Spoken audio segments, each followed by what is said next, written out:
For you to call 407-830-9374. We are working to get our audio fixed. So just give us one second once we handle that. Okay. Hopefully you can hear us a little bit better. Hi, everyone. Hi, everybody. Can you hear us? We apologize for that. Hopefully our audio is a little bit better. We are continuing our conversation on mental health awareness here for Mental Health Awareness Day at West 2, and we are talking about the conversation, Cherlette, of just grief, overcoming that, caring for a loved one who's an adult who is living with a mental illness, and now carrying on the new conversation of just how do you navigate that. We have a question on here talking about the new suicide crisis hotline number, 988. Kelly, thank you so much for asking about that. Absolutely. Elaborate on how important that 3-digit hotline is. So just like we have 911 for emergencies, so for mental crisis now we have 988, and you can call that number or you can text that number from your cell phone, or you can call from your phones, and just there will be someone there that will answer your call and talk you through that crisis. Or if you just want to vent, you just want to talk to someone, they will also answer those calls for you as well. But I'm excited about that. You know, it's a quick number. You know, it's not this long number that we're used to having, but just 3 digits, just like 911, 988. Another outlet, and there are so many outlets available for those who are living with a mental illness. Here with the Mental Health Association of Central Florida, who we are partnering with today for Mental Health Awareness Day, they have something that's called a Guardian Advocate Program. This is essentially where if an adult who is living with a mental illness gets Baker acted, you can train to become their spokesperson, their advocate, which is so important for a lot of adults who may not have somebody available, or it may be too much for other families to deal with. And I really love that program because it's a person that really advocates for this person, for their needs, what they need, you know, as far as housing, as far as medications, all those things. That person stands with them. If there are court dates, if there's housing issues, this person is the person that really advocates, much more like a case manager for them, their own personal case manager. And there is a training for that next Thursday. It is online from noon until 4. You do have to go through one of those trainings if you want to be part of the Guardian Advocate Program for the Mental Health Association of Central Florida, and then they interview you. So it's a process, but it's worth it. It's not an automatic thing. You don't just slide in there, because you have to make sure that the person is fit for that to be able to care. Absolutely. Let's go back to the conversation of grief, because our audio in the beginning may have been a little low, and we want to make sure that all of our families hear about this. Can they hear us well? Yes. Okay. We're getting good feedback from all of you, and we thank you so much for tuning in and for sticking with us today. Thank you. Grief is something we all deal with. You know somebody who may know somebody, or at some point in your life, unfortunately, you may have to carry that. What is your advice? So, you know, when we talk about grief, Christina, a lot of times we only think about physical death. We think of, you know, someone passing on, transitioning, but sometimes we can go through grief when we lose a job. You know, when we transition to a different part of the state, or we transition jobs, all those things, sometimes we can experience that grieving process of loss, you know. And the other thing I want to bring out about grief, sometimes when we have that primary grief, we also experience secondary grief. So just like this one thing that you lost, it may serve this in your life, but that one thing may have served several things in your life, you know. So those are several losses that you are dealing with, and sometimes when it feels so heavy, it could be because there are so many losses with that one main loss there. So they tend to pile, and it just weighs you down sometimes. Same thing with relationships. People go through grieving processes when they have breakups, when they go through divorces. You know, it's the same process. It's the same thing around loss. That's a perfect segue, Cherlette, into the question we have in our comments. Someone asks, what are the signs you are going through a mental abuse relationship? So it varies. There are a number of things, but we can highlight some things around mental abuse. When you aren't supported in some of your independent decisions, when you aren't allowed to do the things that you enjoy, that you want to do, if there are things where you are verbally attacked for different things that you want to do, if you enjoy certain things and this person just put you down, don't support you, a lot of those things point towards mental abuse as well. And if you do feel like you're experiencing that, call into our hotline today, and we have counselors that can talk you through that today. Absolutely. And that number, once again, is 407-830-9374. The phone lines will be open until 6:30, but don't feel like that is the only time you can call. These Absolutely. hotlines, outside from ours, Yes. are available most times 24/7, whenever you need them. And you know, when we talk about relationships, I think a lot of times people feel if they're not going through things like depression, things like anxiety, it's not a mental health issue.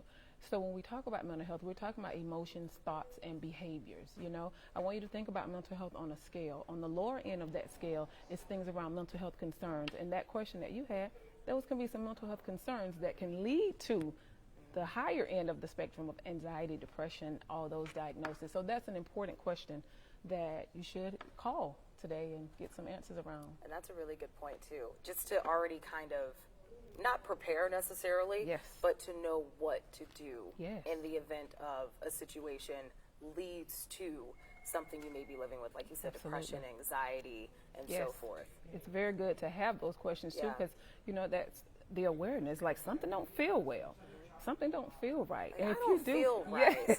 What is happening today? Why am I feeling this way? Yes. Those are good questions to ask Yes. ourselves. What practices can we do just as everyday individuals? Yes. While we're home, we get up, we go about our day. How can we work on ourselves? So I always say this around self-care with my clients. When you get up in the morning, check in emotionally.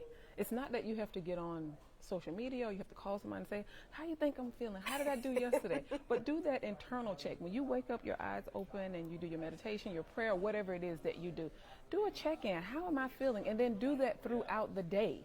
If you notice that you are cutting people off, if you notice that you are irritable, stop. Check in with yourself and find out what's going on. Why am I feeling like this today? I feel off today. Yeah. You know? We have a really good question here. This is super important. How can you encourage someone to receive help without coming off as condescending or judgmental? That's the first question. It's a really good question. Yeah.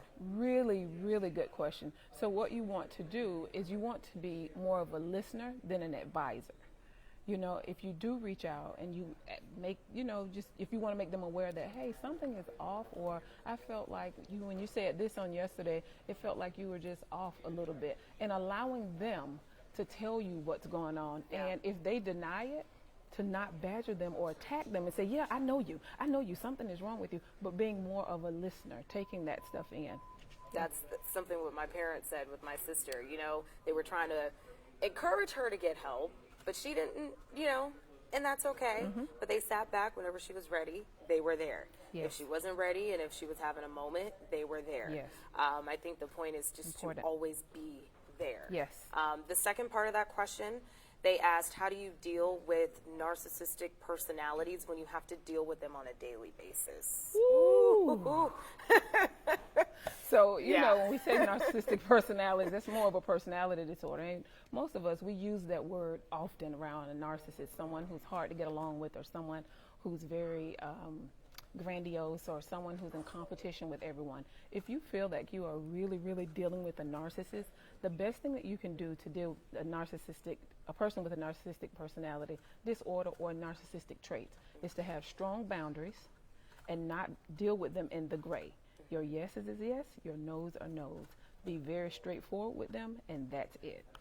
Anytime, if you're dealing with someone who really has a narcissistic personality disorder, they will pull you in, and you will be the person jumping through hoops and trying to find out, like, where do I stand? What do I do? How do I do this? Yeah. But to deal with a person that has a narcissistic personality disorder is boundaries. Absolutely. Boundaries. And don't feel bad for setting those boundaries either. Do not feel bad. I mean, they will definitely push. If they're a real narcissist, they will push those boundaries and try not to respect them. But it's up to you to create those boundaries and enforce them. When we talk about boundaries, a lot of times people just like to say, I have a boundary, but they don't like to enforce it. And what are the consequences if someone oversteps that boundary? So it's a work for you as well. Exercise your mind, just like you exercise your body. Yes. We are seeing some comments on here that I believe should be calls. Go ahead and make that call. Pick up your phone if you are able to. That number is right on the bottom of your screen. It's 407-830-9374. If you have concerns or questions about things you may be personally living with, please call Our trained mental health professionals are right on the other side of the studio Yes. back there, ready to take your call. We've had dozens upon dozens of phone Yes, calls today. we have. And it's great Yes. to know that many of you are taking that next step toward creating a healthy mental well-being Yes. for you. There's another good question here. What resources are available to adults who may be on the verge of a break before having to call a Baker Act? So what we offer here at the Mental Health Association for the uninsured as well as the insured, they can call to get resources around therapists or psychiatry help as well. I would say the first step is to give us a call today to find out what services are available for you. If you have insurance or if you don't have insurance, we have resources for you now that you can use, definitely, to go in, to be evaluated, to be assessed, and find out if you need further treatment. But the first thing is awareness, and then the next thing is reaching out, following through with treatment. That's a good point. There was something you and I were talking about off camera here in Orange County, because you're talking about resources for adults before you get them Baker Acted, as far as getting guardianship or just trying to have some legal rights over the decision making when it comes to treatment. Yes. Orange County offers something specific. Talk about that. Orange County Courthouse has a self-help program where you can go online also to the self-help program for Orange County Courthouse, where you can talk to a licensed attorney, a bar attorney, that can give you resources that can guide you with your decision making. It only costs $1 per minute. I mean, for 30 minutes, $30. You know, a lot of attorneys, their consultation fees are like $300. Way up. Yes. But I've used that service as well for different things for me personally, and it's a really good service. So if you are on the fence and you just don't know where you can go legally with your family member that you feel needs some type of mental help, but they're refusing to get that help, and you want to take it to the next level, and you don't know, now's the time to reach out to the self-help program with Orange County. Absolutely. Fantastic points. So many different topics and discussions that lie under being aware of what is happening with your own mental health, and that is why we are here today. The first point is to just talk about it. Yes. Talk about it. Absolutely.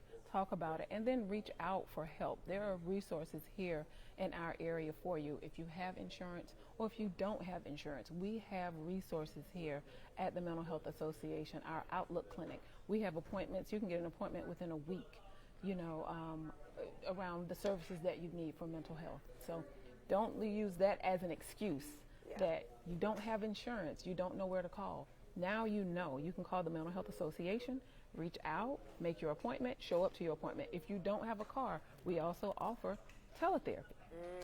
Which has been really convenient for a lot of people, especially, you know, for therapists to be able to get more clients, to be able to help more as we deal with the shortage of mental health counselors, to be able to take on more is also really beneficial. Really been helpful. We have a question. How do you move forward from your current therapist if you feel like you want to seek different help? So if you do want to see, because there are alternative therapies that people use, and there's nothing wrong with that. But if I were you, I would go ahead and terminate that relationship, let your therapist know that you want to move on. And usually most therapists wouldn't be upset with that at all, because nobody knows you better than you. And you know when something is working and when you need to move on. And that's not a bad thing at all. That's actually a really good thing. But I would say go ahead and close that relationship out with your therapist, and go ahead and start interviewing those other therapists, other things that you want to try around therapy. That's a great point. It's like closing one chapter.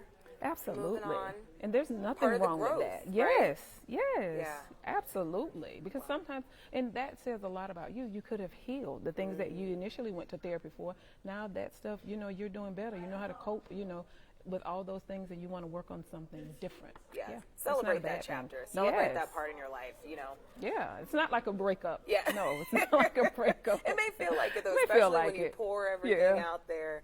But last question before we end at least this part of the conversation. How do you begin that connection with a therapist? Because I know that can be difficult for some. Yeah. Once you do reach out and you know you want to further your journey of strengthening your mental well-being, how do you go about starting that relationship? So what I often speak about when you want to start the therapy process, interview a number of therapists. it's not a thing of just picking one and you have to go with that one. Most therapists, we do offer free consultations. So interview that therapist, ask that therapist, are they licensed? What are their niches? What trainings have they had? What are the things that they do? What modalities they use? All those things. What's their experience? Getting to know them and seeing if it's a really good fit for you. That's what's most important, because what makes therapy so effective really is the relationship between the therapist and the client. Absolutely. Yeah. We just want to thank all of you. We want to thank all of you as well at home who have been hanging out with us since 6 o'clock this morning Yes. as we 6 work to a.m. erase the stigma here, not only just in Central Florida, across our state, many of you tuning in from outside of Florida as well. Just reminding you that it's okay not to be okay. You are not in this fight by yourself. And if you, your loved ones, somebody else, tell a friend to tell a friend, remind them that it's okay, not to be okay. Absolutely. Don't forget our phone bank is open until 6:30 tonight. That number is 407-830-9374. Even after our phone bank ends at 6:30, there is always consistent help available. So Yes. don't be afraid to reach out. Thank you. Awesome. Thank you. It's really good, Christina.